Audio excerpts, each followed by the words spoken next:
এর মায়ের সাথে ভেতর ঘরে মিলির কী কথা হলো সেটা কেউ জানতে পারলো না। কিন্তু দীর্ঘ ৮ ঘন্টা পরে যখন ওরা ঘর থেকে বেরোলো তখন শোভা আতঙ্কে অস্থির। মিলি যদি বিয়েতে রাজি না হয়, মিলি একবার না করে দিলে শোয়েবের মাও রাজি হবে না বিয়েতে। শোভা চোখ মুখ শুকনো করে দাঁড়িয়ে আছে। শোয়েবের মা সোফায় বসলো, মিলি দাঁড়িয়ে রইল শোবার পাশে। শোয়েব মায়ের দিয়ে তাকিয়ে পরিস্থিতি বোঝার চেষ্টা করতো, কিন্তু মহিলা কিছুই বলছে না। রমজান সাহেব জিজ্ঞাসা করলেন, মিলি বিয়েতে রাজি? জি আঙ্কেল। মিলির কথায় শোভা অবাক, মেয়েটা এত সহজে রাজি হয়ে গেল কিভাবে সম্ভব? কিন্তু যার যাপনায় খুশি হলো। রাফু আর তুতুল ভ্যা ভ্যা করে কেঁদে দিল। মিলির আঁচল ধরে বলল, তুমি বিয়ে করবে ছোটো আম্মু? মিলি বলল, হুম। আমাদের ছেড়ে চলে যাবে? মিলি কিছু বলল না। রাফু বলল, বিয়ে করে তুমি আমাদের ভুলে যাবে? শোভা ছেলেকে কোলে তুলে নিয়ে বলল, কক্ষনোই না। তাহলে বিয়ে করবে কেন? সবাইকে করতে হয় বাবা, তুমিও করেছো। শোভা সবার সামনে থতমত খেয়ে গেল। মিলি বলল, হ্যাঁ মাও বিয়ে করছে। বিয়ে করলে কি বড় হয়? সাহেব আঙ্কেল কি তোমার বড় হবে? হুম। তাহলে মায়ের বর কোথায়? এবার মিলি আর শোভা দুজনে অপ্রস্তুত হয়ে উঠল। শোয়েবের মা বিষয়টা বুঝতে পারল। তিনি আগের থেকে শোয়েবের কাছে শোভা মিলি সব কথা শুনেছেন। তাই তিনি এবার উঠে রাফুকে কোলে নিলেন। মিষ্টি এসে বললেন, তোমার মায়ের বর হলো তোমার আব্বু। আর তুমি জানো তোমার আব্বু মাকে পছন্দ করে না, তাই আম্মু চলে এসেছে। পছন্দ না করে বিয়ে করছে কেন সেটা তোমার আব্বুই জানে। রাফুকে কোল থেকে নেমে গিয়ে মিলির কাছে দাঁড়ালো, তারপর বলল, তুমি বিয়ে করে নাও ছোটো আম্মু। শোয়েব আঙ্কেল তোমাকে পছন্দ করে, সে আমার আব্বুর মতো না। মিলি আলতো হাসলো। শোভা চোখের পানি এড়িয়ে গেল। তুতুল চুপচাপ মিলিকে জড়িয়ে দাঁড়িয়েছে। দু ভাই বোন শুধু জানে তাদের ছোটো আম্মু আর তাদের বিয়েতে থাকবে না। বিয়ে হলে সবাই নাকি বরের বাড়ি চলে যায়। এদিকে শোয়েব দারুণ খুশি, কিন্তু সে ভেবে পাচ্ছে না মিলির দিকে কিভাবে তাকাবে।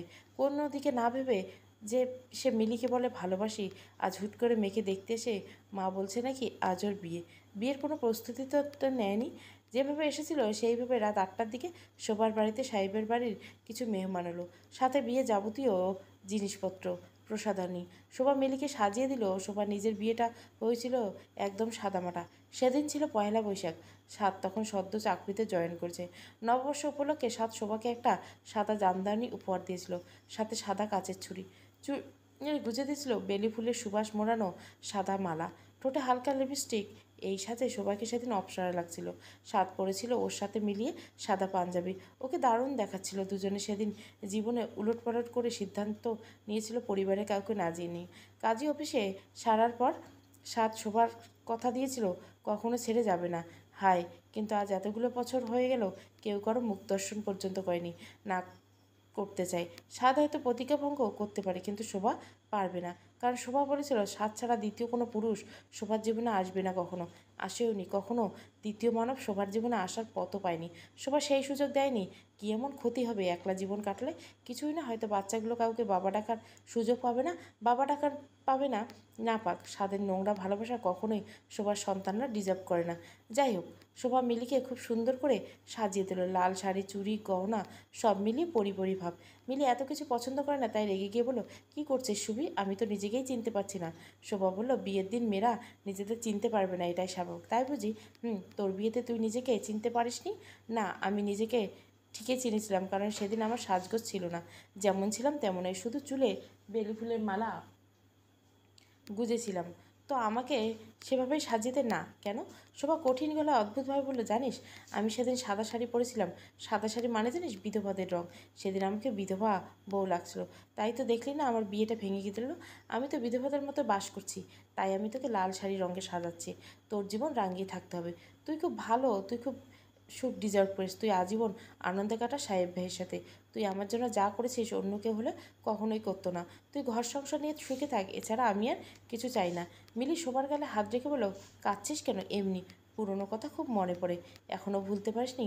সব অতীত ভোলা সহজ নয়, আর কিছু কিছু অতীত ভুলে যাওয়ার নয়। এটাই আমাকে আরও সাহসী হতে সাহায্য করে। তুই অনেক বড় হবি শুভ, তুইও অনেক ভালো থাকবি। রাফু গালে হাত দিয়ে বসেছিল। মিলিকে এত সাজগোজ করতে দেখে ওর মনটা নিমেষে ভালো হয়ে যায়। মিলি কখনো সাজে না, রঙিন কাপড় পরে না, কিন্তু ওকে আজ খুশি হতে দেখে দুই ভাই বোন খুব আনন্দ পেল। রাফু শোয়েবের বদ সাজতে দেখে বলল, আমার ছোটো আম্মুকে কষ্ট দিবে না কিন্তু? শোয়েব হেসে বলল, আচ্ছা, বকবে না কিন্তু? বকবো না। ইঞ্জেকশন দিবে না? তুমি খুব পচা ডাক্তার। সেবার আমাকে যেভাবে ইঞ্জেকশন দিয়েছিলে, ছোটো আম্মু আমার কষ্ট দেখে কেঁদে ফেলেছিল। সাহেব বোকার মতো বললো, ইঞ্জেকশন তো অসুস্থ হলে দিতে হবে। না, দিব না। ধরো তোমার ছোটো আম্মুর বেবি হবে, তখন কিন্তু তোমার ছোটো আম্মুকে ইঞ্জেকশন নিতে হবে। কেন? সুস্থ থাকার জন্য। তুতুল মুখটা কালো করে বলল, সব আমার ছোট আম্মুকে কষ্ট দেওয়ার ধান্দা, তাই না? দাঁড়াও, দেখাচ্ছি মজা। সবাইকে গিয়ে বলবো। রাফুল আতুল দৌড়ে দৌড়ে মেহমান সবাইকে গিয়ে কথাটা বলছে। বলতে বলতে হঠাৎ মিলির কাছে এসে হাঁপাতে হাঁপাতে বললো, জানো ছোট আম্মু, তোমার বরটা তোমাকে নাকি বেবি হবার ইঞ্জেকশন দিবে। সবার চোখ পাকিয়ে তাকালো। মিলি অবাক হয়ে বলে, কি? তোমাকে গুঁতো দিবে বলছে। বেবির কথা কে বলেছে? শোয়েব আঙ্কেল। মিলি রেগে কিরমির করে সবাইকে বলে, দেখলি তো, এই জন্য আমি পুরুষ জাতিটাকে দেখতে পাই না। এখনও বিয়েই হয়নি আর হাদারাম ডাক্তার বেবি অবধি আগাই গেছে। শোভা মুশকে এসে বলল, তা আগাবে না? বয়স কত দেখেছিস? হাদা বয়সে ধুইয়া পানি খাবো। আমার কোনো বাচ্চার দরকার নেই। আমার অলরেডি বাচ্চা আছে, তাও দুটো। শোভা মুখ কালো করে বলল, এইরকম কথা বলবি না, তোর কিউট বাচ্চা হবে। মিলি গম্ভীর মুখে বসে এলো। বেশ কিছুক্ষণ পর কাজই এলো। মিলি আর শোয়েবের বিয়েটা ভালো মতো হয়ে গেল।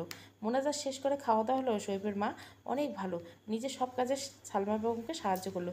মিলি রাগি চোখে শোয়েবের দিকে তাকিয়ে আছে, কারণ শোয়েব বোকার মতো মিলিকে দেখে ঘামছে আর সবাই নানান লজ্জাজনক কথা বলছে। আজ রাতটা শোভাদের বাড়িতে থাকার বন্দোবস্ত করা হলো। বিয়ের পর্ব নির্বিঘ্নে শেষ হওয়া শোভা নিজেকে ঘরে গেল। দরজা আটকে বসে এলো। মনটা বড্ড কেমন করছে। পুরনো স্মৃতিগুলো বারবার ভেসে উঠছে চোখের সামনে। ঘোলাটে হচ্ছে না কিছুতেই। সব পরিষ্কার, যেন সেদিনের ঘটনা। মিলিটার একটা গতি করে দিতে পারলে শোভার নিজেকে খুব হালকা লাগতো। ক্লান্ত শরীরটা নিয়ে দাঁড়ালো দরজার কাছে। অন্ধকার ঘরটা শোভার দীর্ঘশ্বাস শব্দগুলো ভোঁতা হয়ে দেওয়ালের প্রতিধ্বনি উঠছিল। কিছুক্ষণ পর শুরু হলো বৃষ্টি, ঝুম বৃষ্টি। অসময়ে দুনিয়া ওলটপালট করে ধুলো উড়ানো ঠান্ডা বাতাসে পথঘাট ছেয়ে গেল। রাস্তার পাশে ভাতের হোটেলে দীর্ঘ 6 ঘন্টা যাবৎ বসে আছে সাত। শোয়েবের অপেক্ষা করতে করতে রাত 10টা বেজে গেল, কিন্তু ডাক্তারের পাত্তা নেই। এর মধ্যে হোটেল বন্ধ করে দেওয়ার তোড়জোড় শুরু হলো। সাত বাইরে এসে দাঁড়ালো। কিছুতেই শোয়েবকে হাতছাড়া করা যাবে না। নিশ্চয়ই কিছু না কিছু শোয়েব জানে। হঠাৎ বৃষ্টি শুরু হলো। রাস্তায় তো আর এভাবে দাঁড়িয়ে থাকা যায় না। কিছু একটা ভেবে সাত পা বাড়ালো ওই বাড়ির দিকে, যে বাড়িটা শোয়েব আছে। দোতলায় উঠে দেখে বাড়ির ভিতর থেকে হইচই শোনা যাচ্ছে। সাত ভেজা সিক্ত গা নিয়ে পা বাড়ালো। ডোরবেল বাজাতে লাগলো, কিন্তু বাজ পড়ার শব্দে সেই আওয়াজ কারো কানে পৌঁছে না। হঠাৎ এক পাশলা বৃষ্টি কেন নামলো সাত বুঝতে পারছে না। এই অসময়ে বৃষ্টি না হলে কি এমন ক্ষতি হতো। দীর্ঘ 5 মিনিট পর যখন বর্ষণ আরও জোরে হচ্ছে, তখন কেউ একজন ভেতর থেকে দরজা খুলে দিল। কিন্তু মানুষটা সাতকে দেখতে পেল না। যেই না সাতকে দরজা ঠেলে ভেতরে ঢোকার চেষ্টা করবে, তখনই বিকট শব্দ করে কারেন্ট চলে গেল। সাত চমকে উঠল সেই শব্দে। নিজেকে ধাতস্থ করে সাহস নিয়ে সাত ভেতরে ঢুকলো। মাঝারি আকারের ডাইনিং রুমে অন্ধকার। চোখ সয়ে নিয়ে সাদের সময় লাগলো। বেবলন ভুলে গেল সে পকেটে সেলফোন আছে। দেখলো একটা ছোট্ট ছেলে সোফার উপর দাঁড়িয়ে আছে, মুখ চোখ ভেজা। মোমবাতির আলোয় আলোয় একটা মেয়েকে দেখতে পেল সাত। খুব চেনা চেহারা। মেয়েটা শাড়ি পরে আছে, খোপা করা চুল। বাচ্চা ছেলেটার মুখে তোয়াল দিয়ে মুছে দিচ্ছে মেয়েটা, আর বকবক করছে। সাত চমকে উঠে অনেকক্ষণ ধরে তাকিয়ে রইল সে। তুমি কিন্তু বড্ড দুষ্ট হচ্ছে। রাফু গাল ফুলে বলল, আমি দুষ্টু নই, তাহলে একজন ভিজলে কীভাবে? রাফু মাথা নিচু করে উঠল। শোভা ধমক দিয়ে আবারও জিজ্ঞেস, বল শোয়েব আঙ্কেল। শোভা অবাক হয়ে বলে, কী করছে? উনি বারান্দায় দাঁড়িয়ে এভাবে বৃষ্টির পানি দিয়ে ছিটাছিটি করছিল। আমি ওখানে গেলে আঙ্কেল বলল, এটা নাকি অনেক মজার খেলা, বৃষ্টির সাথে খেলা না করলে নাকি জীবন সুন্দর হয় না। শোভা ছেলের মুখে পাকা পাকা কথা শুনে মাথায় হাত দিল। তার শান্ত ভালো বাচ্চাটা আজকাল বড্ড চাটাস চাটাস কথা বলা শিখে গেছে। শোভা হেসে তোয়াল দিয়ে মুখ মুছতে মুছতে বলে, ঠিকই বলছে, কিন্তু বৃষ্টির সাথে খেলা করতে হয় বড় হলে। কত বড়? এই ধরো আমার মতো। তোমার মতো বড় হতে তো আরও অনেক বছর লাগবে। ততদিনে কি আমি বৃষ্টি ভিজবো না? ভিজবে, কিন্তু অল্প। তুতুলে ভিজবে। মেয়েরা বৃষ্টিতে ভিজতে ভালোবাসে। তুমিও? শোভা উত্তর দিল না, কারণ বৃষ্টিতে ভেজার মন সেদিন মরে গেছিল, যেদিন ওর জীবনটা সাত নামক মানুষটার হাতে মরে গেছিল। হঠাৎ চোখের কোণে মুছে ড্রয়িং রুমের কর্নারে টিস্যু পেপারের বক্সটা আটকে ঘুরলো। তখনই ওর চোখ গেল দরজার দিকে। আবছা আলোয় একটা সুঠামদেহী পুরুষের অবয়ব মেঝেতে লুকোচুরি খেলছে। শোভা ধীর পায়ে সেদিকে এগিয়ে গেল। দূরে দূরে নিয়ে যেই না সামনে এগোলো, তখনই দেখতে পেল একটা লোক দরজার কাছে দাঁড়িয়ে আছে, এবং লোকটি আর কেউ নয়, তার অতি পরিচিত, একসময় প্রিয় মানুষ, ভালোবাসার মানুষ, শোভার প্রাক্তন স্বামী সাত চৌধুরী। পরনে বসন ভেজা, মুগ্ধ দৃষ্টিতে তাকিয়ে আছে ওর দিকে। কিন্তু শোভা সে দৃষ্টিকে প্রাধান্য দিল না, কারণ এখন শুধুই তার প্রাক্তন। ওর সাথে কোনো সম্পর্ক হবার দ্বিতীয় কোনো সুযোগ নেই। তার চেয়ে বড় কথা হলো, লোকটা একটা প্রতারক। এই ভেবে ভেবে ভাবতে ভাবতে শোভা একটা ঘড়ির মধ্যে চলে গেছে। হঠাৎ দেখা এক পশলা বৃষ্টি ওর কাছে ভয়ানক হয়ে উঠল। শোভা ভাবনার জগৎ ঢুকে প্রাণপণে চাইছে মুছে যাক এই এক পাশলা বৃষ্টি পৃথিবীর বুক থেকে। দীর্ঘ কয়েকক্ষণ এভাবেই কেটে গেল। এই অন্ধকার রাত্রে শোভা যখন দরজার সামনে সাতকে দেখতে পেল, তখনই চমকে উঠল। মনে হলো পায়ের নিচ থেকে মাটি সরে যায়। কী দেখছে? আদৌ কি সত্যি এটা, নাকি চোখের ভুল? এতক্ষণ ভেবেছিল এটা বুঝি হ্যালোসিনেশন, কিন্তু অবয়বটা তো ওর দিকে তাকিয়েছে দৃষ্টি সতেজ। তাহলে কি সত্যি? যদি সত্যি হয় থাকে, তাহলে কেন এসেছে এই মানুষটা ওর গোছানো জীবন তছনছ করতে? সাদ কি এখনও শান্তি পায়নি শোভার জীবন নষ্ট করে? সাদ নিজেকে ধাতস্থ করে কাঁপা কাঁপা গলায় বলে উঠল শোভা। কাঠ হয়ে দাঁড়িয়ে থেকে শোভা ভয়ার্ত গলায় বলল, আপনি? হ্যাঁ আমি। আপনি কি সত্যি এসেছেন? একটা খারাপ মেয়ের কাছে কি দরকার? সাদ বলার ভাষা খুঁজে পেল না। ভেজা গায়ে বেশিক্ষণ থাকার ফলে হাঁচি কাশি দিতে লাগলো। শোভা হাতে থাকা তাওয়ালটা ছুঁড়ে মারল ওর উপর। মুখে বলল, মুছে নিন। সাদ নিল তোয়ালটা, মাথার চুলগুলো মুছে সেভাবে দরজার কাছে দাঁড়িয়ে রইল। আপনি কি এখন চলে যাবেন? বাইরে যেহেতু আবহাওয়া খারাপ, একটু পরে গেলে ভালো হয়। বসুন। আসলে তোমার সাথে আমার খুব প্রয়োজন আছে। কি প্রয়োজন? বাসায় কি আর কেউ নেই? আছে, অনেক মানুষ আছে ভেতরের ঘরে। ও, শোভা বলল, বাসায় অনেক মেহমান আসে, আশা করি আপনি এমন কিছু করবেন না যাতে সিনকেট হয়। কী হয়েছে বাসায়? মিলির বিয়ে। মিলি মানে? আমাদের মিলি। আমাদের নয়, আমার মিলি। সাত চুপ করে এলো। এতক্ষণ শোভা ওর সাথে নম্রভাবে কথা বলছিল। সাত চাইছে এভাবে ওকে শান্ত রাখতে, কারণ ওকে উত্তেজিত করলে পরিস্থিতি উল্টো দিকে চলে যাবে। সাত সোফায় বসল। ভেতরের ঘরগুলো থেকে মানুষের কোলাহল আসছে।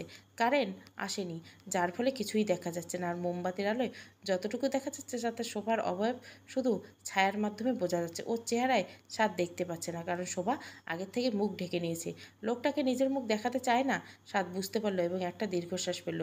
কিন্তু রাফু এতক্ষণ মাকে এই অচেনা লোকের সাথে কথা বলতে থেকে চুপ হয়ে গেল। শোভা ওকে নিজের সাথে আগলে রেখেছিল। ও ভাবতে পারছে না সাদ এখানে অবধি পৌঁছে গেছে। বুকের ভেতর বিশাল একটা দেওয়াল তৈরি হলেও নিজেকে যথাসম্ভব ঠান্ডা রেখে লোকটার সাথে কথা বলছে। পারছে না রাফুকে চিনে ফেলছে, এটার আভাস পাচ্ছিল শোভা। পুরনো স্মৃতিগুলো এক কারণে মস্তিষ্কে নাড়া দিচ্ছিল। এসব খারাপ স্মৃতি কেন মুছে না গেলে ওর অতীত থেকে, অভিশপ্ত অতীত থেকে পালানোর কোনো পথ নেই। শোভা আপুকে নিয়ে রান্নাঘরে ঢুকে পড়ল। সাদ একা সোফায় বসে আছে, আগের দিনগুলোর কথা ভাবছে। বুকের ভিতর চিনচিন ব্যথা অনুভব করছে। আনন্দ হচ্ছে, আচ্ছা ওর বাচ্চাগুলো কোথায়? এতক্ষণ তো ওদের কথা মনেই পড়েনি। আরে শোভা যে বাচ্চা দুইটা মাথা মুছে দিচ্ছে, ওটাই তো। Wait wait, disgusting. এটা নিশ্চয়ই ওর সন্তান।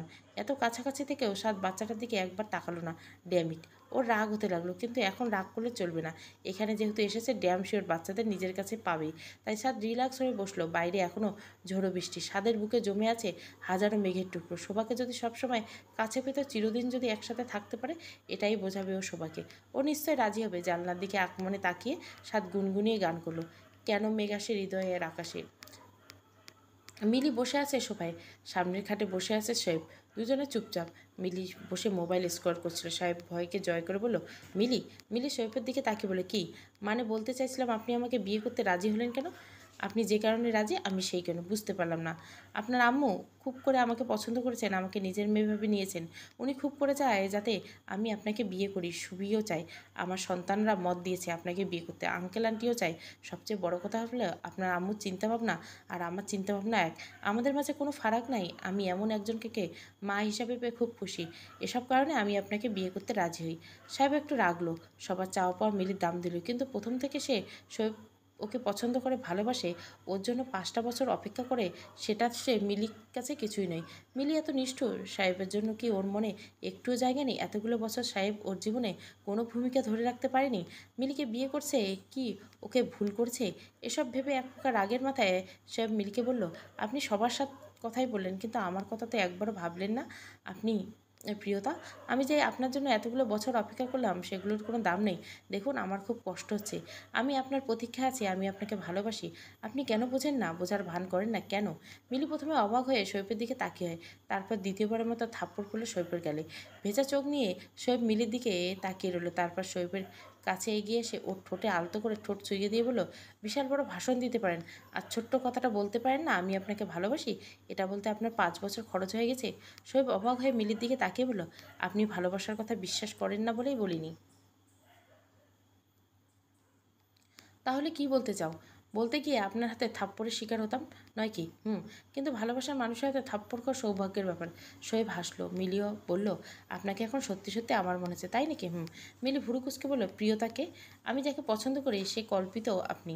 মিলি ব্যঙ্গাত্মক কথা বলতে রেডি হচ্ছিল, কিন্তু তা হলো না। ঘরের বাইরের ঘর থেকে চেঁচামেচি এসে শোভার চেঁচামেচি।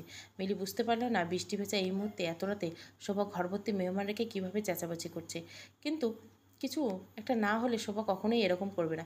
সাহেবও অবাক। দুজনে নিজেদের কিছুক্ষণ তাকিয়ে দরজা খুলে ড্রয়িং রুমে গেল এবং অন্ধকারে টর্চ আলোয় যাকে দেখলো সেটার জন্য ওরা কেউ প্রস্তুত ছিল না। কিছুক্ষণ আগে শোভার হাতে থাকা মোমবাতিটা বাতাসে নিচে রাফু টুলের উপর বসিয়ে দেয়। রাফুকে ছেড়ে দেশলাই খুঁজতে থাকে। তারপর আবারও মোমবাতিটা জ্বালিয়ে রান্নাঘরে এঁটো বাসনগুলো ধুয়ে থাকে। কফির পানিতে বসায়। ওর প্রতিদিনের অভ্যাস রাতে চিনি ছাড়া ব্ল্যাক কফি খায়। এছাড়া স্বাদ আসে বাসায় ভাবতে ওর প্রচণ্ড মন খারাপ হলো। এই যা বৃষ্টিতে আরেকটু কমলে ওকে বের করে দিবে বাসা থেকে। ভাবনায় মগ্ন থাকে এই ফাঁকে রাফু ড্রয়িং রুমে চলেছে ওর কৌতূহলায় সোফায় বসে থাকা লোকটার প্রতি। গুটি গুটি পায়ে হেঁটে রাফু সাদের কাছে আসে। সাদ চোখ বন্ধ করেছিল বিধায় রাফুকে দেখতে পায়নি। রাফু সাদের কাছে এসে জিজ্ঞাসা করলো, কে আপনি? সাদ চোখ খুলে রাফুকে দেখে দ্রুত নিজের কাছে টেনে নেয়। অদ্ভুত অনুভূতি হয়। রাফু মায়াভরা মুখটি দেখে মুগ্ধ হয়ে তাকিয়ে রইল। শোভার সাথে প্রচুর মিল চেহারা। তাহলে এটাই কি ওর অরুজাত সন্তান, ওর ছেলে? সাদ জিজ্ঞাসা করে, আমি সাদ চৌধুরী, তুমি কে? আমি আল রাফি, সবাই রাফু বলে ডাকে। বয়স কত তোমার? আম্মু বলে 5। কিসে পড়ে বলবো না। সাদ হেসে বলল, আচ্ছা আচ্ছা। আপনি কে না তো বললেন? একটু আগে যে মেয়েটাকে তোমার চুল মুছে দিচ্ছিল উনি কে হন তোমার? আমার আম্মু। তোমার আব্বু নেই? আছে। কি করে সে? জানি না, আমি কখনো দেখিনি। সাদ এবার নিশ্চিত হয় যে রাফু ওর সন্তান। সে ওকে বুকে আগলে নেয়। তার আগে রাফুর বয়স যাচাই করে নিশ্চিত হয় যে শোভার দ্বিতীয় বিয়ে হয়েছে কিনা। কারণ নিয়ন বলেছিল শোভাকে বিবাহিত লাগে। যদিও সাদের সেরকম মনে হয়নি। রাফু প্রচণ্ড অস্থির হতে লাগলো। সে শুনেছে যারা বাচ্চাদের সাথে বেশি ঘেঁষতে চায় ওরা ছেলে ধরা হয়। তাই রাফু বলল, আমাকে ছাড়ুন। সাদ ওকে ছেড়ে দিয়ে গালে আর কপালে চুমু এঁকে দিয়ে নিচু গলায় বলল, আমার ছেলে। রাফু শুনতে পেল না। ও নিজের গা মুছতে মুছতে বলল, আপনি কি হন আমার আম্মুর? সাদ কিছু বলল না। রাফুর দিকে তাকিয়ে রইল। কিছুক্ষণ পর বলল, তোমার আম্মুর খুব কাছে একজন। বুঝিনি, মানে খুব গভীর সম্পর্ক আমাদের।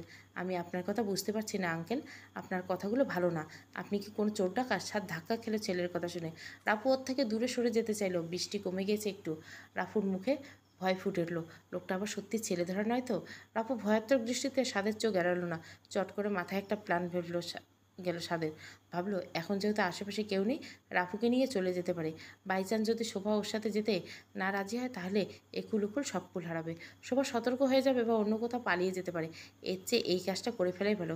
দুজন সন্তান না হোক, একজনকে কি নিজের কাছে রাখতে পারলে অন্তত সাদের বুকটা কিছুটা হালকা হবে। আর শোভা প্রথম কিছুদিন ছেলে ছাড়া থাকতে হয়তো একটু কষ্ট হবে, কান্না করবে, তারপর ভুলে যাবে।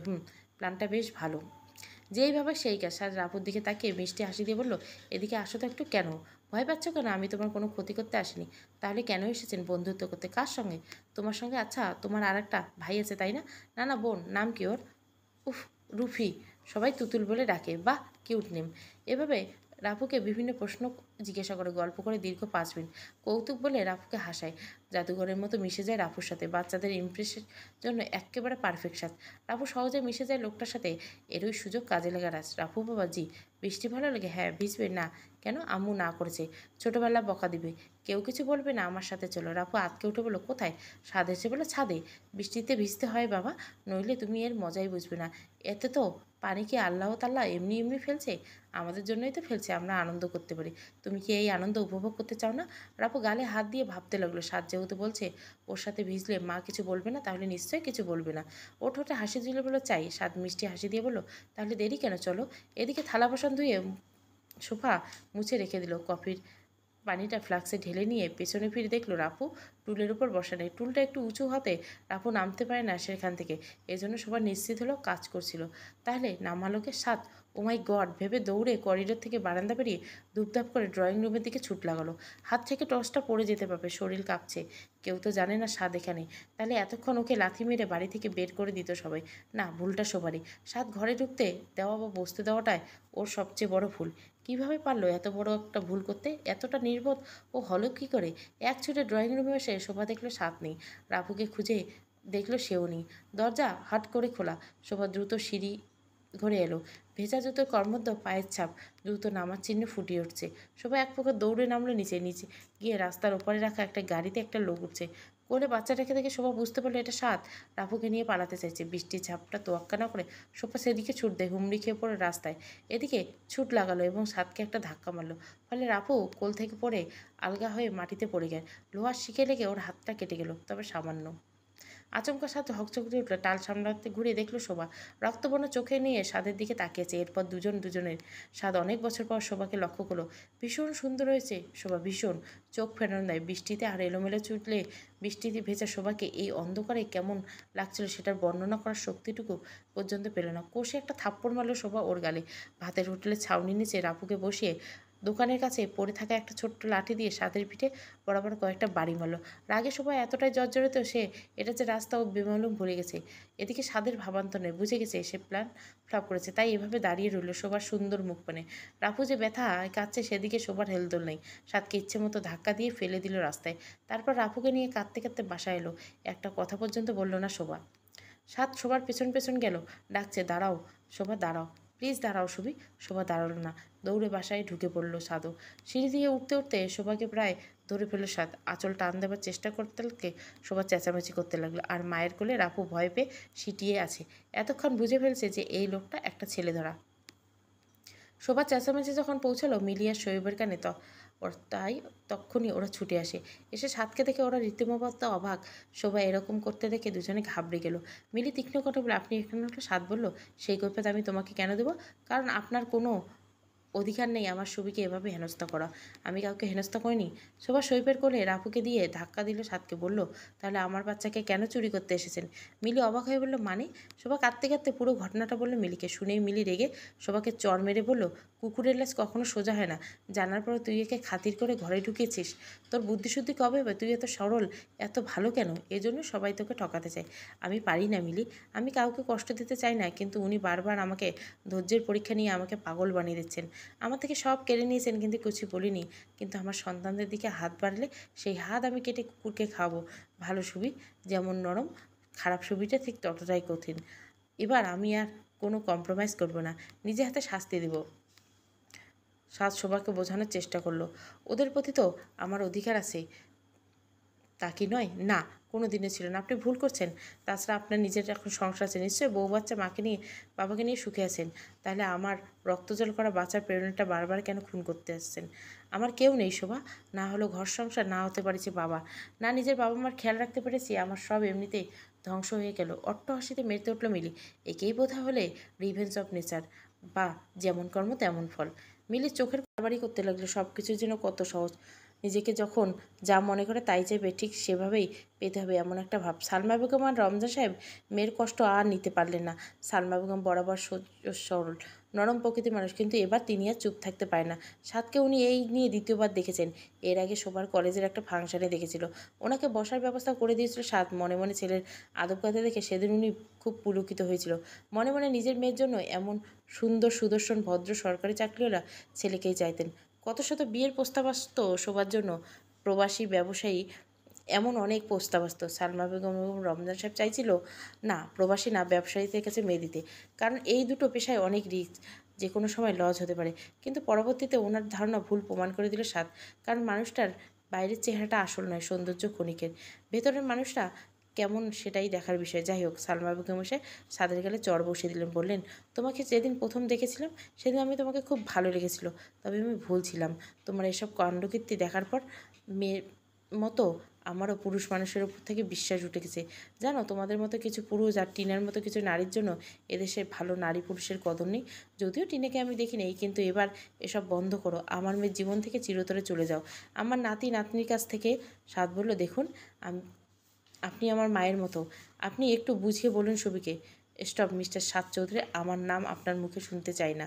আমি আপনার ছবি নই। আপনার ছবি সেদিনই মরে গেছে যেদিন ও সুইসাইড অ্যাটেম্প করার পর নিউজ পাওয়ার পরেও আপনি আসেননি। সবার কথা শুনে আমি আসতে চেয়েছি, কিন্তু পারিনি। পারবেন কি করবে? আপনি তখন বর সেজে বিয়ে করতে যাচ্ছিলেন। শোভা, প্লিজ আমার মেয়েকে আর বিরক্ত করো না। আন্টি, একবার বললে শোভা শুনবে। কি শুনবে? আমি শোভাকে ফিরিয়ে নিয়ে যেতে এসেছি। সবাই বেশ অবাক হলো। মিলি বলল, আপনি কোথা থেকে নাটকের রিহার্সেল দেখছেন? আপনার অভিনয় পাকাপোক্ত নয়, আগে ওটা ভালো করে শিখে আসুন। আমি কোনো অভিনয় করছি না, শোয়েব শক্ত গলা বলল। অবশ্যই এখানে আপনি নাটক করছেন, বিকজ আপনি যদি সত্যি শোভাকে ফিরিয়ে নিয়ে যেতে আসতেন তাহলে রাফুর বাবাকে নিয়ে পালিয়ে যেতে চাইতেন না। আপনি চুপ করেন ডাক্তার, আপনার কথা কেউ শুনতে চায় না।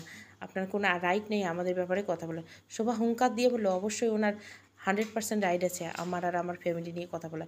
সাদ রেগে বলল, কে হয় ওই লোকটা? আমার, উনি আমার ভাই হন।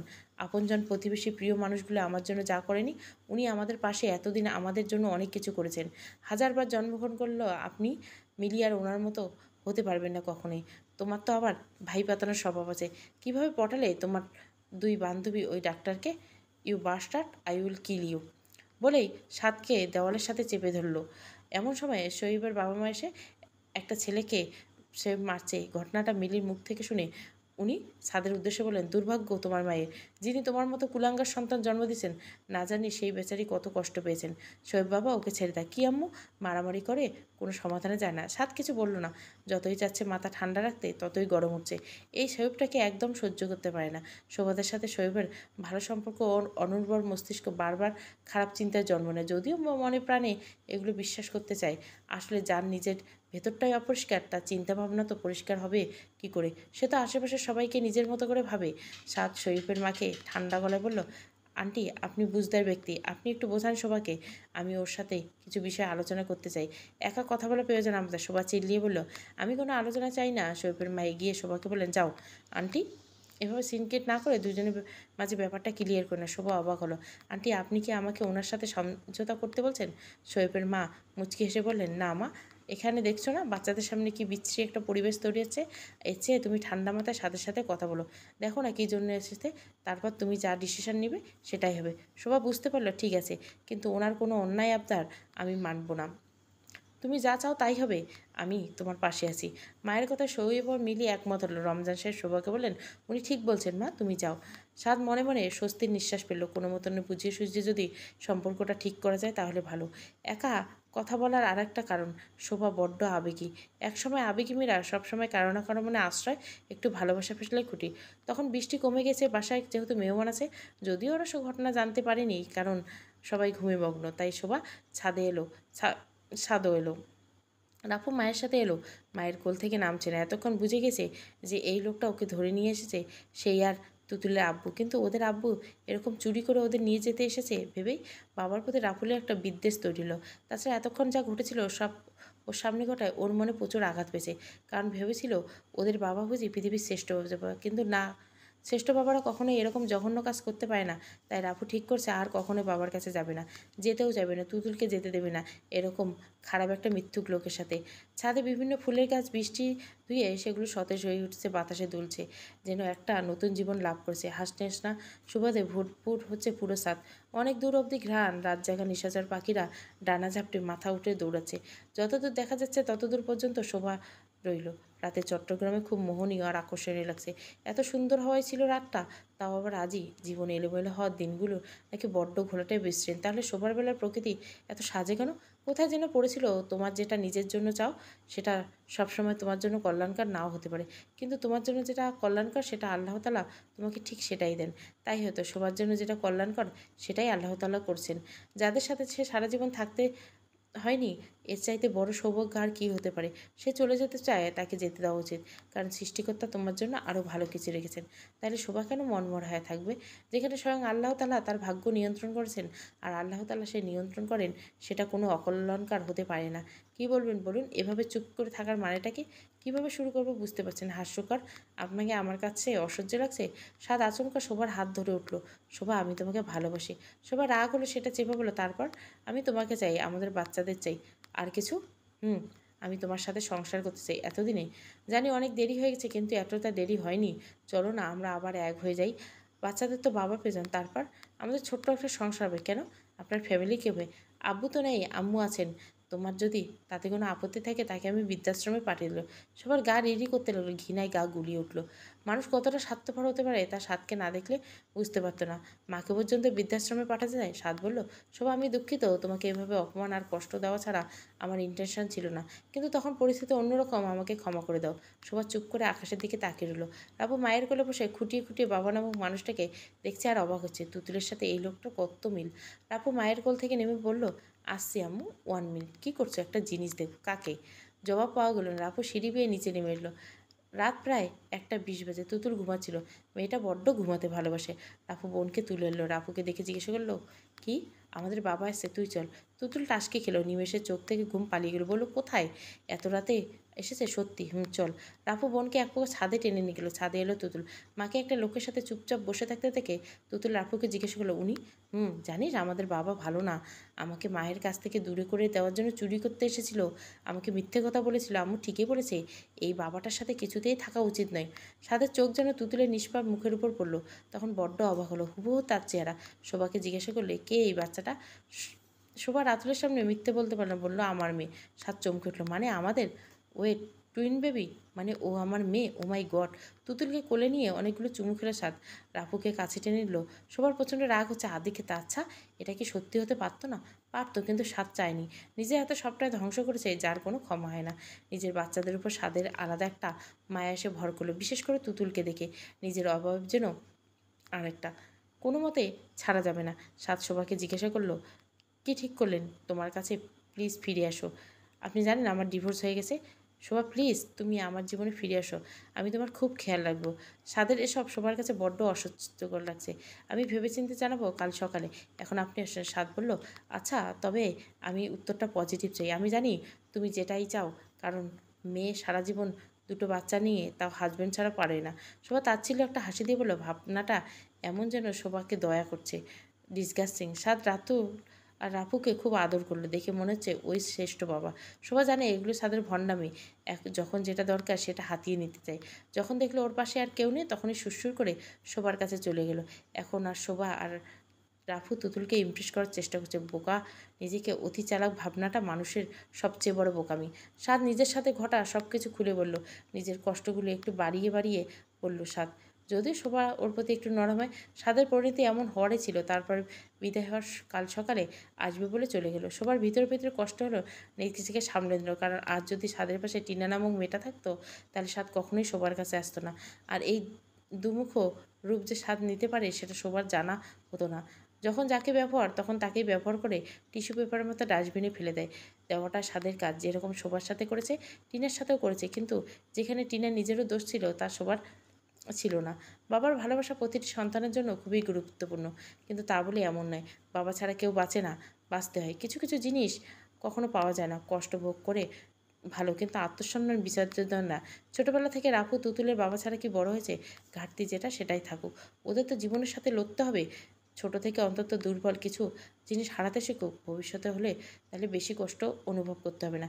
কারণ কষ্ট অনুভব করতে করতে একটা সময় বড় বড় কষ্ট অনুভব করার ক্ষমতা অনেক গুণ বেড়ে যায়। তখন জীবনটা পাল্টে যায়। জীবনের প্রিয় জিনিস হারাতে আর যুদ্ধে হারতে শিখতে হয়। তাহলেই তো জেতার মজা টের পাওয়া যায়, অনুভব করা যায়, যেটা বেঁচে থাকার জন্য গুরুত্বপূর্ণ।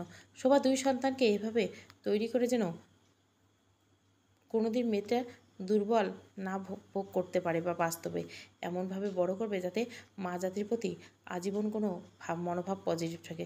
তবে অবশ্যই টিনার মতো খারাপ মহিলাদের সাথে চিনতে পারে সেই শিক্ষা দেবে, অন্যায় দেখলে প্রতিবাদ করবে। সর্বোপরি একটা সুস্থ স্বাভাবিক পরিবেশে রেখে ভালো মানুষ গড়ে তুলবে। সেটা শোভা নিজেই পারবে, না মিলির সাহায্য নেবে না। কারণ সাদ বরাবর শোভাকে বিশ্বাস করে ভুল করছে, তার প্রাচিত্য করছে। বাসায় কেউ শোভাকে কিছু জিজ্ঞাসা করলো না। মিলি কিছুক্ষণ গাইগুই করলো, কিন্তু মিলির আজ বাসর রাত। শোভা ওকে ধমকে ঘরে পাঠালো। নিজে ফ্রেশ হয়ে রাফুর হাতে ব্যান্ডেজ দিয়ে ওষুধ খাইয়ে দিয়ে দুই ছেলে মেয়েকে জড়িয়ে ধরে ঘুমিয়ে পড়লো। রাত প্রায় 2টোর দিকে সবাই যার যার ঘুমোতে গেল।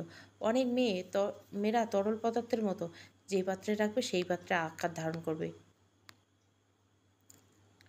পরদিন সকালে স্বাদ এলো, একা এলো না, ওর মা রোমেলাও এলো। সবাই যা ভাবার ভেবে নিয়েছে, ওদের খুব আপ্যায়ন করলো। শোয়েব মেহমানরা সবাই ব্রেকফাস্ট করে চলে গেছিল। শুধু শোয়েবের মা, বাবা, শোয়েব মিলি রয়ে গেল, মূলত স্বাদের জন্য। আবার শোয়েবের বাসায় বেশি দূরে নেয়, পাশের এলাকায়। যাই হোক, চা নাস্তা সহ অনেকের খাবার দেওয়া হলো। স্বাদ মনে মনে বেজায় খুশি, পরিস্থিতি ঠিক আছে। রোমেলা সবার কাছে জানলো, সবাই খুব জড়িয়ে ধরলো, ওকে জড়িয়ে ধরে কেঁদে দিল। স্বামী সন্তানের করা অন্যায়ের ব্যবহারে ক্ষমা চাইল। শোভা, মা তুমি ওকে মাফ করে দাও। তুমি মাফ না করলে আল্লাহ ওনাকে মাফ করবেন না। আমি ওনাকে মাফ করে দিয়েছি আন্টি। আন্টি বলো না, আমাকে একবার মা ডেকো। পুত্রবধূর সুখ তো কপালে জুটলো না, তোমার মতো ভালো একটা মেয়েকে হারাতে চাইনি। শোভা চুপ করে রইল। রোমেলা ইতস্তত বলে, মানে আমার নাতি নাতনিদের দেখতে পারে? কেন নাই? আপনি তো কোনো কিছু করেন। বিশ্বাস করো মা, সংসার একটা শুধু কাঠের পুতুল, যার কোনো দাম নেই। আমি কখনো এই অন্যায়টা মেনে নিতাম না। ছেলেকে নিয়ে কত শত স্বপ্ন বুনেছিলাম, ভাবিনি এমনটা হবে। রাফু আর তুতুকে শোভা নিয়ে আসলো। রোমেলাকে নিয়ে শিশু নিয়ে দিকে তাকে চোখ মুছল, জড়িয়ে নিল বুকের মধ্যে। তার নাতি নাতনি, তার মা বংশপতি। রাফু মাকে জিজ্ঞাসা করলো, উনি কে? তোমার দাদুমা? আমার দাদুমা আছে। হ্যাঁ, উনি তোমার দাদুমা, সালাম দাও। দুই ভাই বোন রোমেলাকে সালাম দিল। উনি মিষ্টি হেসে উত্তর দিলেন। তারপর ওদের হাতে একটা কাগজ ধরে দিল। শোভা অবাক। কিসের কাগজ? একটা চেক মা। চেক? কিসের চেক? আসলে আমার কিছু টাকা ব্যাংকে আছে, সেগুলো আমি আমার নাতি নাতনিতে দিতে চাই। ওসব লাগবে না, আপনি ফিরিয়ে দেন। এরকম বললে তো হবে না, আমি তো তোমার জন্য কিছুই করতে পারিনি, তাই এটা তোমার কাছে রাখি। আমি টাকা নিতে চাচ্ছি না। জানি কেন নিতে চাচ্ছে না। শোভা চকিত তাকালো। রমিলা মৃদু হেসে বলল, ওটা স্বাদ না, ওর বাবার টাকার অংশ না, এটা আমার বাপের বাড়ির টাকা। অঙ্কটা মোটামুটি। আমার আর কদিন টাকাগুলো এমনিই পড়ে থাকবে ব্যাংকে। কিন্তু কোনো কিন্তু না। কেউ না জানলে আমি জানি তুমি আমার ছেলের কাছে কখনোই ফিরে যাবে না। যদি ছেলেটা আশা নিয়ে এসেছে, এখন যদি আমার মতামত জানতে চাও, তাহলে আমি বলবো ওর কাছে ফিরে না যাওয়াটাই ভালো। সবাই রামেলার কথা অবাক হলো। মহিলাটাই ভালো, শাশুড়ি হিসেবে মন্দ ছিল না, কিন্তু ভাগ্য তাদের একসাথে হতে দেয়নি। একটা দীর্ঘশ্বাস ফেলল শোভা। রমিলা, রাফু ও তুতুলের সাথে জমিয়ে আড্ডা হলো। ওদের মুখ দেখে বোঝা যাচ্ছে বুকের ভেতরে একটা পাথর চাপা দিয়ে রেখেছে। এই কষ্ট কাউকে দেখানোর বা বোঝানোর নয়। সাত বসার ঘরে ছিল, ওর মনটা বড্ড উসকুস করছে। শোভা রমিলার জন্য চা নিয়ে এসেছে। চায়ের কাপে চুমুক দিল। আমার ছেলেটা খুব খারাপ, তাই না? হয়তো, কিন্তু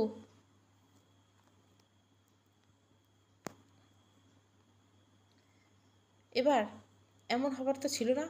মূলত পূর্ব শত্রুতার জন্য সাদের বাবার মনে বিদ্বেষ তৈরি হয়েছিল। জানি না কী থেকে কী হয়েছে। এসব কথা শোভা, তুমি কি আবার বিয়ে করবে? ও চমকে উঠলো। কখনোই নয়। জীবনটাকে আরেকবার সুযোগ দিতে পারো না? কখনোই না। যে সুযোগ দিয়েছি সেটাই অনেক, এর বেশি কিছু চাই না। তোমার তো একটা কাঁধের প্রয়োজন। স্বামী ছাড়া নারীরা খুব দুর্বল। দ্বিতীয় পুরুষ কখনোই আসবে না আমার জীবনে। এভাবে বেশ কথা হলো দুজনের মধ্যে। এমন ভালো মহিলাটিকে সাত কীভাবে বৃদ্ধাশ্রমে পাঠাতে চাইতে পারে? স্বার্থপর একটা। এভাবে দুপুর গেল। সবাই শান্ত মেজাজে সবাইকে খাবার সার্ভ করলো। অতঃপর যখন সেই সময়টা এলো, সাত জিজ্ঞাসা করলো, কী ঠিক করে শোভা? কিসের কথা বলছেন? আমাদের ছোট্ট সংসার।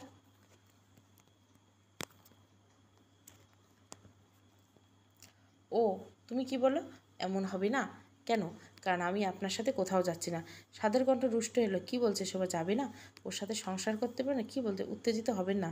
হওয়াটা কি অস্বাভাবিক নয় জানি না, তবে এখন নিশ্চয় আপনি বুঝতে পারছেন আমি আপনার কাছে ফিরে না গেলে কি হবে। বুঝতে পারছি না। ওয়েল, বোঝার দরকার নেই, কারণ আপনার সেই বোধ এখন হয়নি। তুমি কিন্তু হেয়ালি করছো। হেয়ালি করছি না, আমি পুতুল খেলা করছি। কি করছি আমি? ডিভোর্স হয়ে যাওয়ার সত্ত্বেও আপনি কি করে ভাবলেন আপনার কাছে ফিরে যাব? মানে বুদ্ধি লোপ পেয়েছে আপনার? শোভা শুনুন, আপনার সাথে আমার বিয়ে হয়েছিল, কিন্তু ডিভোর্স মানে বোঝেন তো, আমাদের আর একসাথে থাকা সম্ভব না। তুমি আমাকে ভালোবাসো না? না। যে ছেলে নিজের গর্ভধারিণী মাকে একটু সুখের জন্য বৃদ্ধাশ্রমে পাঠাতে চায়, সেই কাপুরুষকে আমি চাই না। সাত ভুরু কুঁচকে তাকালো। ইসলামের শরীয়তে আমি যদি আপনার কাছে ফিরে যাই, তাহলে আমাকে আর একটা লোকের সাথে বিয়ে করে ঘর করতে হবে। সেই লোকের সাথে আমাকে ডিভোর্স দেয়, তাহলে আপনাকে আমি বিয়ে করতে পারবো। তো আপনি কি চান? সবার মুখ রহস্যে খোলা করছে। অসম্ভব শীতল গলায় দারুণ একটা ডিসিশন। এটা বাদ দিন। আমি যদি আপনার কাছে ফিরে যাই, তাহলে আমার আত্মসম্মান খর্ব হবে। সারা জীবন আপনার কাছে ছোট হয়ে থাকতে পারবো না। আপনি বলুন, মেয়েদের আত্মসম্মান কি এতই ঠুনকো? তাতে কি আসে যায়? আমাকে দেওয়া শাস্তিগুলো কথা মনে করুন, আপনি কি করেছিলেন। সাত প্রথম থেকে করা অন্যায়ের কথা মনে করলো। সেদিন অফিসে ফোন করে শোভাকে বাবা হওয়ার খবরটা দিয়েছিল। তারপর সাত কী বলেছিল? এক বাক্যে সন্তানদের বাবার পরিচয় অস্বীকার করেছিল। টিনার মতো সুন্দরী মেয়ের লোভে ওকে বিয়ে করছিল। এমনকি মৃত প্রায় শোভাকে হাসপাতালে দেখতে আসেনি। পথে ঘাটে কতজন শোভাকে নিয়ে ঠাট্টা করতো। রমজান সাহেব শপিনের পায়ে অব্দি হয়েছিল রাজি, কিন্তু ফিরিয়ে আনি। সমাজ ওদের অবস্থান এতটাই নেমে গেছিলো, কেউ ওদের সাহায্য করতে এসেনি।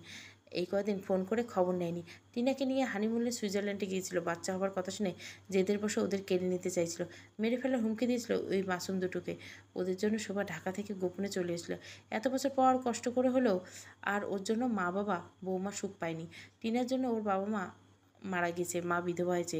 তারপর সব কিছু ঠিক হওয়ার একটা আভাস দেখা দিল, তাই রাপুকে নিয়ে পালিয়ে যাওয়া জঘন্যতম ষড়যন্ত্র করে দিল।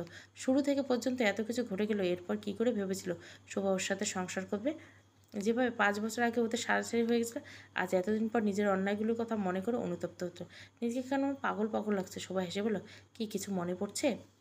এই ঘরে কোনটাতে একা ছেড়ে দিয়ে এমন সময় মিলিয়ে এলো। বলল, এখন আপনি বলুন, আপনার মতো দমুখো সাপের কাছে কি ফিরে যাওয়া উচিত? সাদ বলল, আমাকে ক্ষমা করা যায় না? শোভা অট্টহাসিতে পুরো মেটে উঠল। শোভা এতটা দায়হীন নয়, ও সবাইকে অনেক আগেই ক্ষমা করে দিয়েছে। তাহলে কেন আমরা এক হতে পারবো না? কারণ আমার আত্মসম্মান বোঝাচ্ছে আমি আপনার মতো দুর্বল মানুষ নয়। তাহলে কি আমায় বাচ্চাদের তুমি দিবে না? আমি দেওয়া না দেওয়ার কে? তাহলে আমি ওদের নিয়ে যাব? সবাই কেঁপে উঠলো, কিছু বললো না। চোখে মুখে শিকারতা বজায় রেখে বলল, ওরা যদি আপনার সাথে যেতে চায় তাহলে নিয়ে যান। সাদ মনে মনে স্বস্তি পেল। রাফু তুতুলকে যখন জিজ্ঞাসা করা হলো ওরা সাথে যেতে চায় কিনা, ওরা চুপ করে এলো। কিছুক্ষণ গালে হাত দিয়ে ভাবলো। রাফু আড়ালে তুতুলকে জিজ্ঞাসা করলো, বাবার সাথে যেতে চাস বোন? আম্মু যাবে? না। তুমি যাবে? তুই আগে বল। আমরা গেলে তো আম্মু কষ্ট পাবে।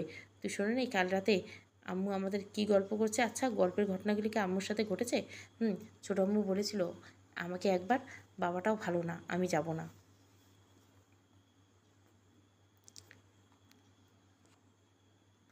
ঠিক বলছি, আম্মুর জীবনে অনেক কষ্ট পেয়েছে, আমিও যাব না। আমরা আম্মুকে ভালোবাসি। এরপর স্বাদের দিকে তাকিয়ে, আমরা আপনার সাথে যাব না, মায়ের সাথে থাক। স্বাদ রেখে দিকে চিৎকার করলো, সব তোমাদের মা ওই মিলি শিখেছে, যাতে আমার সাথে না যাও। না, আমি আর আমার বোন ঠিক করেছি আঙ্কেল। আপু যখন সাদকে আঙ্কেল বললো তখন ওর বুকে কাঁটা বিঁধল। নিজের ছেলে বাবাকে আঙ্কেল ডাকছে, এটা কত কষ্টকর সেদের সুই জানি। আঙ্কেল, আপনি আমাদের আম্মুকে অনেক কষ্ট দিয়েছেন, ভালো কখনোই হলেন না। আপনি ভালো লোক হলে আমরা আপনার সাথে যেতে, কিন্তু আপনি খারাপ লোক। সাত খুব কষ্ট পেলো, কোনো মতো নেই। আমাকে ক্ষমা করে দিতে পারবে না বাবা বলে ডাকো না। রাপুর মনটা সবার মতো নরম। বোনকে জিজ্ঞেস তুই ডাকবি, তুই বললে। রাপু সাতকে বলল, আপনাকে আমি ক্ষমা করে দিয়েছি বাবা। তুতুল রাগাচ্ছুতে বললো, কিন্তু আপনার সাথে যাব না। শোভা ছেলে মেয়ের মুখে এমন কথা শোনার জন্য মোটেই প্রস্তুত ছিল। ভাববেছিল ওরা বুঝে ওকে সত্যিই ছেড়ে যাবে, কিন্তু যায়নি। শোভা আর কিছু না বলে ঘরে গিয়ে দরজা বন্ধ করল। ওর খুব কান্না পেয়েছে, নিজেকে সামলাতে না পারে কেঁদেই দিল। সাদেরও চোখ বেয়ে পানি পড়তে লাগলো। বাবা হলে নাকি ছেলেদের জীবন পাল্টে যায়, কিন্তু সাদ পাল্টালো না। অনেক পরে যখন সময় হারিয়েছে, যখন ওর নিজের সন্তানরা আর ওকে চায় না, কতটা পাপ করলে এরকম শাস্তি পেতে হয়। সেই জীবন নরকের মতো পরিণত হয়ে গেল। সাদ আর কথা বাড়ালো না, মাকে ছাড়াই বেরিয়ে এলো শোবার ঘর থেকে। টলমল করে হাইওয়ে, সন্ধ্যা নেমে চলছে পথঘাটে, ঝরঝর বৃষ্টি চুপসে গেল। সাদ ভাবনা আর ওর কি এই জগতে আসে, ও কী করছে, বেঁচে থাকার কি অধিকার নেই? জীবনে এতগুলো ভুল করে কি করে ফেললো ও? মোহর কাছে ছুটে গেছিলো, এত পাপ করে ফেলছে, অথচ জীবনে ওর মানুষের কাছে কোনো মূল্য নেই। এই শোভাটা ওর জীবনে একটা বাদল ধারার মতো নেমেছিল, আবার হঠাৎ করে চলে গেল ছাদের জীবন থেকে। এক পশলা বৃষ্টির মতো, প্রথম দেখায় পশলার মতো। আচ্ছা, এখন যদি পথের ধুলের সাথে মিশে যায়, তাহলে কি ওর পাপের পাহাড় ঘুচবে? জীবন এলোমেলো হয়ে গিয়েছে, ওর আর কিছু ভালো লাগছে না, কিছু হয়তো না। জীবন থেকে পালিয়ে যেতে চাই, কিন্তু কিভাবে পালাবে? মৃত্যুর মধ্য দিয়ে ধরা দিবে। ভাবনার মাঝে একটা গাড়ি এসে ওর উপর দিয়ে চলে গেল।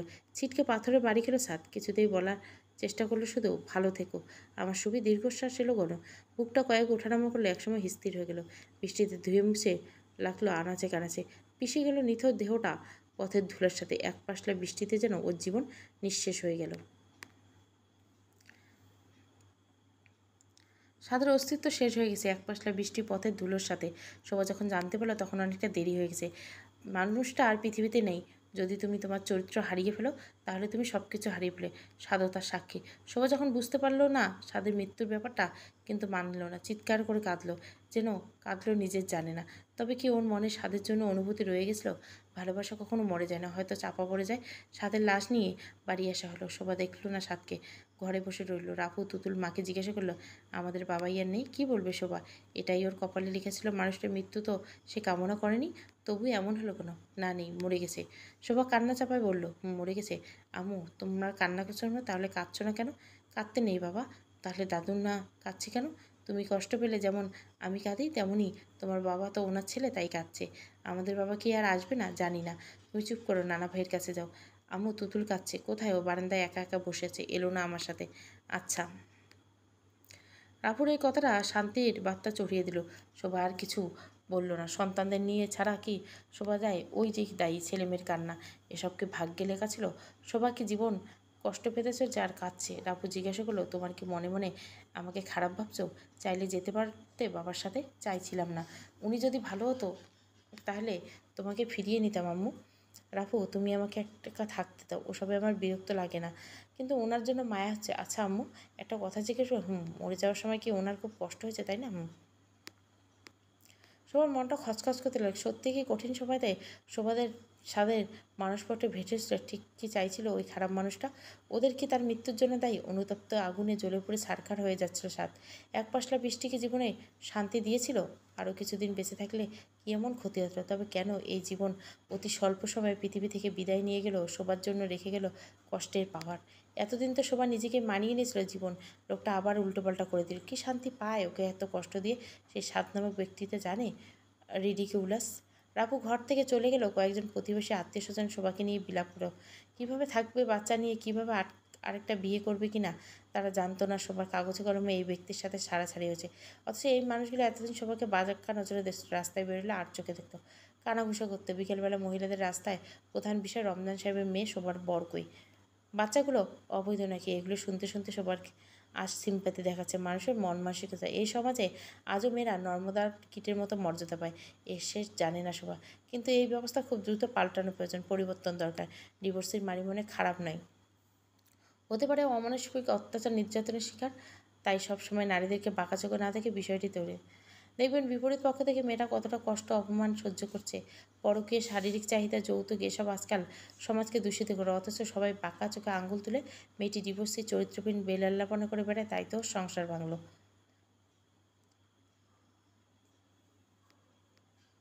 মিলি এলো, ওর কাছে ভীষণ খারাপ ছিল, কিন্তু মহিলাদের দেখে সব রেগেমেগে কিছু কড়া কথা বলে ঘর থেকে বিরক্ত হয়ে বলল। মিলি শোভাকে বলল, যাবি শুবি কোথায়? সাত ভাইকে দেখতে। তোর মুখে অনেক বছর পর শুনলাম সাত ভাই, সবসময় ডাকতাম, কিন্তু মেজাজ খারাপ হলে ভুলে যেতাম। বুঝি আমি, যাবি না? আর কখনোই দেখতে পাবি না, শেষকালে দেখতে আমি দেখতে চাই না, অন্তত ওনার মায়ের জন্য। কেন? উনি নইলে কষ্ট পাবে সবই। মহিলাটা বড্ড ভালো, কেউ ওনার নেই, ওনার স্বামী সন্তান তো ছেড়ে গেল, তোকে তো মেয়ে মেনেছে। যা একটু। তুই বলছিস? হুম। সময় কঠিন, সময় নরম, যখন যা দরকার তাই হতে। ছাদের মা রোমেলা খানিকটা শখ হলো, ছেলেকে দেখে কান্নায় ভেঙে পড়ল। মিলি এলো শোভাকে দেখলো, খারাপ মানুষটা একবার চলে গেল। দাফন খাপন করানো হলো চট্টগ্রামের। রোমেলা এক পর্যায়ে স্ট্রোক করে ফেলে, ওনাকে হসপিটালাইজ করেছিল। অবস্থা শোচনীয়, কিন্তু শোয়েবের আন্তরিক প্রচেষ্টায় উনি বিপদমুক্ত। ছেলের কথা ভেবে উনি কান্না করলেন, কিন্তু এই পৃথিবী নামক গ্রহটা উনি একটা বিন্দুর মতোই রইলেন, পাশে রইল না কেউ। সেই সময় ওনার পাশে দাঁড়ালেন শোভা। শাশুড়িকে নিয়ে পথ চলা শুরু হয়েছে, প্রতিপদে ধাপে ধাপে অপমানিত হয়েছে শোভা, কারণ ওর স্বামী নেই, সংসার নেই। সমাজে এমন নারীর কোনো দাম নেই। সিঙ্গেল মাদার, বিধবা নারী যে কতটা অবহেলিত সেটা বোঝার ক্ষমতা কারণেই। মিলির সংসার হলেও সব ভাবনা আজও শোবার জন্য বরাদ্দ। ছোট্ট একটা মেয়ে হয়েছে, ওর নাম মিশু। রাফু তুতুল ওকে নিজের বোন ভাবে। মা, শাশুড়ি, নিজের সন্তান নিয়ে শোবার জীবন এগোতে থাকে। খুব কষ্টের সেই যাত্রা ছিল, কিন্তু কষ্টের পর সুখ আসে। বছর কয়েকের মাঝে রোমেলা মারা গেল। শোবার মা বাবা পরপরের ব্যবধানে দুনিয়ার মায় ত্যাগ হল। সবচেয়ে বড় আশ্রয় ছায়া হারালো শোভা। স্বাধীন দেশে এলো বউ নিয়ে। এখন সে নিঃসন্তান। কয়েক মাস থেকে আরও পাড়ি দিল বিদেশে, এভাবে কানাডায় সেটেল হলো। এর মধ্যে শোভার অতি পরিচিত সবচেয়ে বন্ধু মিলির আশ্রয়টা ছিল। শোভাদের পাশের ফ্ল্যাটে উঠে এলো সাহেবের পরিবার। মিলি নিজের স্কুল ছেড়ে দিল। শোভা যেহেতু চাকরি করে, তাই রাফু তুতুলের দায়িত্ব নিজে হাতে নেয়। মাঝে মাঝে শোভা ভেবে পায় না, এমন মানুষই এত ভালো বান্ধবী কখনো এই ঋণ শোধ হবে কিনা, কিন্তু এই শোধ হওয়ার নাই, কারণ পুরোটা ভালোবাসা। শোভার মাথায় হাত রাখলো মিলি, সবটা শুয়ে গেল। দিন গেল, মাস বছর এভাবে কাটতে লাগলো। শোভা নমনীয় শোভাকে এই সমাজের জন্য হতে লাগলো কঠোর। মানুষগুলো ব্যঙ্গাত্মক পাত্তা না দিয়ে নিজের লক্ষ্যে এগিয়ে গেল। স্কুলের চাকরি ছেড়ে দিয়ে একটা ব্যাংকে ম্যানেজার পদেও চাকরি হলো। সবার রূপ গুণ দেখে ব্যাংকের ঊর্ধ্বতন কর্মকর্তা, যিনি বিবাহিত, যার দুটি মেয়ে সন্তান আছে, সেই মাহফুজ রহমান সবাইকে বিয়ের প্রস্তাব দিল। এছাড়া কিছু চরিত্র কলিগরা কুপ্রস্তাব দিয়েছিল, সবার লজ্জায় গুটিয়ে রইল না। আগের শোভা সে নেই। লিখিত অভিযোগ জমা দিল বড় বড় কর্তার। কুপ্রস্তাব দেওয়া তাকে বরখাস্ত করে মাহফুজ রহমানের বিরুদ্ধে কঠোর ব্যবস্থা নিল। শোভা ওদেরকে বুঝিয়ে দিল মেয়েরা দুর্বল নয়, কিন্তু এর ফল ভয়ানক। একদিন অফিস শেষে ফিরতে গিয়ে রাত হলো। এমন সময় চট্টগ্রামে একটা এলাকায় খুব বেশি নীরব হয়ে পড়ে। শোয়েব ফোন করে জিজ্ঞাসা করছিল সাহায্য লাগবে কিনা, একা আসতে পারে, কিন্তু শোভা সাহায্য চাইল না। মাহফুজ রহমান প্রতিশোধ নেওয়ার ইচ্ছে শোভাকে ফলো করছিল। সুযোগ বুঝে ওনার ভাড়া করা গুন্ডা পিছনে লেলে দেয়, শোভার উপর অ্যাটাক করলো। ফাঁকা রাস্তায় একা ছবি ভয় পেয়ে গেল। মুহূর্তে হেতাহেত জ্ঞান শূন্য হয়ে বুঝতে পারছিল না কি করবে। তারপর হঠাৎ মারবে যখন লড়াই করে মরবে, অন্তত নিজের জন্য হলে জিততে হবে। শোভা প্রাণপণে একটা লোকের পেটে লাথি মারলো। ব্যথায় কাকিয়ে উঠল। লোকটা মাটিতে বসে পড়ল। অপর লোকটা শোভার সঙ্গে এই ব্যবহারে অবাক। এই সুযোগে শোভা দিক বিদিক হারিয়ে এদিক ওদিক দৌড়িতে একটা ছোট্ট চায়ের দোকানে উঠলো। ওদিকে যাবার উদ্দেশ্যে পা বাড়াতে কিছু একটা এসে গায়ে পড়লো। শোভা হতভম্ব হয়ে তাকিয়ে দেখলো ওই গুন্ডা লোকটা একটা বোতল দিয়ে ধোয়া বেরোচ্ছে। শোভার গলা, পায়ের কিছু অংশ জ্বলছে। বুঝতে পারলো ওকে অ্যাসিড মারা হয়েছে। চায়ের দোকানটা দৌড়ে এসলো। সবার দেখে পালালো দুজন গুন্ডা। দোকানদার বলল, তোমায় অ্যাসিড মারছে মা? সবার হুঁশ ফিরল। নিজের দিকে তাকিয়ে দেখলো সত্যি তাই। বিশ্বাস করতে পারছে না, গলা, হাত, পা জ্বলে যাচ্ছে। তখনই চিৎকার করে লুটিয়ে পড়লো, মাটিতে বসে হলো। পেটের কাছে মাংস উঠে গেছে। ব্যথায় প্রচণ্ড জরুরি। সবার হচ্ছে ওর জীবনের সমাপ্তি এখানে। চিৎকার করে কান্না করছে, কিন্তু কেউ নেই। জ্ঞান হারানোর আগে দোকানদার বলে উঠলো, শোভা বলতে পারছে না, আমি বোধহয় মরে যাচ্ছি চাচা। দোকানদার কাশেম মিয়া তার মেয়ের বয়সী এই মেয়েকে এইভাবে দেখতে পেয়ে ভয় পায়। কোনো মতে দুজন দোকান হাসপাতালে নিয়ে গেল। ব্যাগপত্রে ঘেটে ফোন নাম্বার জোগাড় করে কাশিম মিয়া মিলিকে সব জানালো। খবর শুনে একটা চিৎকার দিয়ে মিলি অজ্ঞান হয়ে যায়। তার সুবির একই অবস্থা।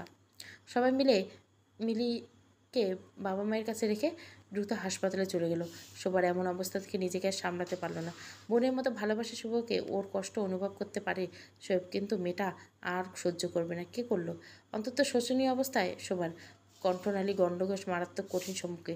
খাবার খেতে পারতো না। পোড়া মাংসগুলো পছন্দ নয়, সার্জারি করা হলো না। মাংসগুলো তুলে সেখানে প্লাস্টিক সার্জারি করা হলো।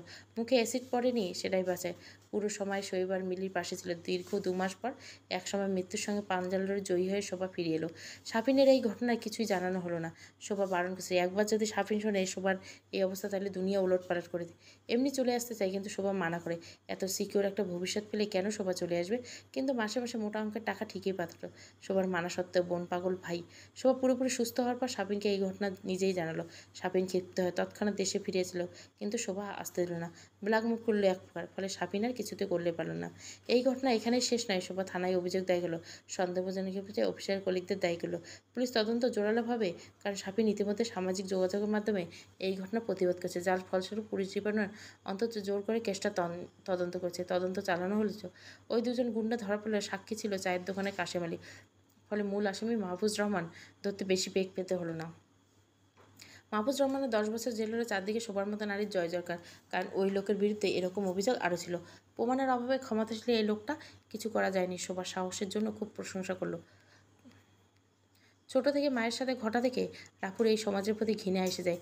মাকে কোনোদিন কষ্ট পেতে দেয়নি, বুঝতে শিখেছে আঘাত মানুষকে শক্ত করে, মায়ের মতো ভুল যাতে শিখে না করে। সেজন্য রাপু নিজে হাতে বোনদের এই সবসময় দূরত্ব বজায় রেখে, তবে বন্ধুত্ব ছিল ছেলে মেয়েদের সাথে। সেই বন্ধুত্বটা সমান করেছে, প্রতিবাদ করেছে, প্রতিরোধ করছে মেয়েদের সাথে অন্যায়গুলোর জন্য। সবার সবসময় সন্তানদের পাশে ছিল। 21 বছর পার হয়ে গেল। তুতুল ডাক্তারি পাশ করলো, রাফুল কানাডা চলে গেল, কিন্তু তবুও মায়ের শিক্ষা ভুলেনি। নারীদের কীভাবে সম্মান করতে হয়, বাঁচতে হয়, সেটা ওর খুব ভালো করে জানা আছে। কিন্তু দিন শেষে শোভা একা। মিলি আজও আছে, থাকবে সবসময়। প্রকৃত বসন্ত সাজবে সবুজ বসন্তের সাজে। তুতুল, মিলি, মিশুকে নিয়ে শহর ঘুরতে বেরিয়েছে। শোভা ওদেরকে শাড়ি পরিয়ে দিচ্ছে। শোভা ঘরে বসে বিগত 21 বছরের বসন্তের কথাও ভাবছে। কোনোদিন পালন করা হয়নি জাঁকজমক, কিন্তু আজকে হচ্ছে। পুরাতন সব ভুলিয়ে নতুন বসন্তকে সাজিয়ে নিয়েছে মনের মতো করে, কিন্তু চাইলে কি সাজানো যায়? শোভা বারান্দায় দূরে তাকিয়ে রইল। সমুদ্র দেখা যাচ্ছে এখান থেকে। রাফুটা থাকলে ভালো হতো, কিন্তু ছেলেটা আসতে পারে না। বড্ড ভালোবাসত সমুদ্র। সমুদ্রে বড় বড় হাতছানি দিচ্ছে শোভাকে। স্থির থাকতে পারল না শোভা, বেরিয়ে এলো। একা একা যখন বলিয়ান হাঁটতে লাগলো, তখন ঝুপঝুপ করে বৃষ্টি নেমে এলো। 21 বছর আগের এই সুবিটা আজও পাল্টায়নি, একটুও না। বৃষ্টি ভেজা এই দুর্দান্ত মানবিক দূর থেকে দেখে রাফু ওর মায়ের প্রতিচ্ছবি দেখতে পেল। এগিয়ে হাঁটতে লাগলো মহিলাটি। শোভা পাশে না তাকিয়ে বলল, বৃষ্টি ভেজার মতো বয়স হয়েছে রাফু? কেন হবে না আম্মু? বৃষ্টি ভিজলে তোমার জ্বর হবে। বৃষ্টি তো আল্লাহ তাআলার দেওয়া উপভোগ করার, তাই না? বৃষ্টিতে ভিজতে হয়, আমার বয়স হয়েছে বৃষ্টি। শোভা মুচকে হাসলো। বাবার মতোই কথা শিখেছে ছেলেটার। আপু বলল, তোমার সাথে সমুদ্রের পাড়ে এভাবে ভিজতে জন্য চাই আরও 1000বার আমার জন্ম হোক। শোভা ছেলের দিকে তাকালো, চমকে উঠলো। ছাদের অভাব, সেই নাক, চোখ, কথা বলার ভঙ্গি। এই কটা বছরে এত পরিবর্তন। আজ ছাদের কথা মনে পড়ছে। মানুষটা বেঁচে থাকলে এতদিন হয়তো আর কষ্ট সহ্য করতে হতো। ভালো হয়েছে মরে গেছে। সবার খুব ইচ্ছে ছিল সমুদ্রের পাশে ছাদকে নিয়ে দাঁড়াবে, ভিজবে। তবে ছাদের যে অংশমাত্র, যেটা আজ রাফুপুত্র। মাকে এভাবে তাকিয়ে দেখতে দেখে রাফু এসে বলল, তোমার বাবার মতো হয়ে গেছে তাই না? আংশিক, কিন্তু ওনার মতো হলে চিন্তাধারা অমর নয়, তোমার মতোই স্বচ্ছ। শোভা হাসলো। আচ্ছা, তুমি কি করে বুঝলে আমি এসেছি? মায়েরা সব বুঝতে পারছে। আমার মন বলছিল তুমি আসবে, তাই সুদূর কানাডা থেকে তোমাকে সারপ্রাইজ দিতেছিলাম। ভালো করছিল। আম্মু চলো সমুদ্রে। না, কেন? এমনিতে বৃষ্টি ভিজতে সমুদ্রে নামতে হবে না। তোমাকে কিন্তু 25 বছর যুবতী লাগছে, মোটেও 45 বছর মহিলা লাগছে না। তোমাকে 5 বছর সেই রাফুই দেখাচ্ছে। রাফু হেসে বলল, আজ বৃষ্টি হচ্ছে অন্যরকম। 1000 বছর পর পর মনে হয় এই বৃষ্টি হতে পারে। তারপর রাফু কিছুক্ষণ চিন্তা করার ভঙ্গি নিয়ে জিজ্ঞাসা করলো, এই বৃষ্টি কী নাম দেওয়া যায় বলো তো? শোভা দূর থেকে সমুদ্র গভীরে দৃষ্টি রেখে টুপটাপ করে ঝরে পড়া বৃষ্টিরাজির দিকে তাকিয়ে বলল, এক পাশটার বৃষ্টি সমাপ্ত। লাস্টের দিকটা পড়তে একটু সমস্যা হয়েছিল। গল্পটা ভালো লাগলে অবশ্যই লাইক, শেয়ার এবং সাবস্ক্রাইব করবেন। Thank you for watching.